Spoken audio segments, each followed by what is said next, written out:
Friends, ఇప్పుడైన వార్త TVK Vijay దళపతి గెలుపుకు ప్రధాన కారణాలు ఇవే అంటూ లేటెస్ట్ అప్డేట్ అయితే రావడం జరిగిందండి.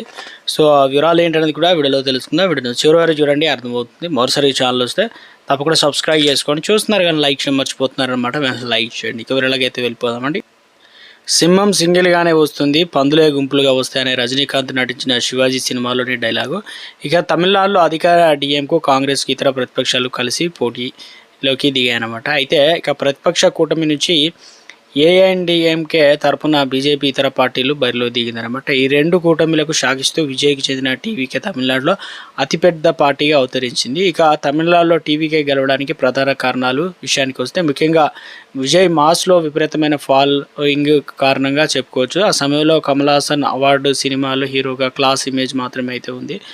ఇక అదేవిధంగా మరోవైపు ఇప్పటికే జంజీతో పాటు యూత్లో విజయ్కు బీభత్సమైన ఫ్యాన్స్ అయితే ఉన్నారు. అందులో మెజారిటీ ఫ్యాన్స్తో పాటు వాళ్ళ ఫ్యామిలీలు ఈయనకు ఓటు బ్యాంకుగా మారడం విజయ్కు గెలుపుగా కారణం.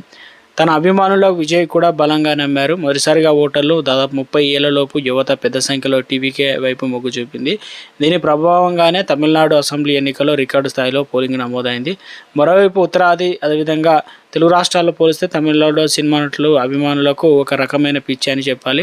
ఇంట్లో కన్న వాళ్ళను తిట్టినా పెద్దగా ఫీల్ కాని వీళ్ళు తమ అభిమాన హీరోని తిడితే మాత్రం రెచ్చిపోతుంటారు. అలాంటి కల్ట్ ఫ్యాన్ విజయ్కు తమిళనాడులో చాలా వరకు అయితే ఉంది. ముఖ్యంగా జోసెఫ్ విజయ్ వెనుక క్రిస్టియన్ ఓటర్స్ కూడా ఉన్నారు. మరోవైపు డిఎంకే పాలన పైన విసుగు చెందిన చాలామంది ఓటర్లు విజయ్ వైపు టర్న్ అయ్యారనమాట. మరోవైపు దళిత ఓటర్లతో పాటు న్యూట్రల్గా ఉండే హిందూ ఓటర్లు కూడా చాలామంది విజయ్కు ఓటేయడం వంటి కారణాలు తమిళనాట అతనికి కింగ్గా నిలబెట్టాయన్నమాట చెప్పాలి.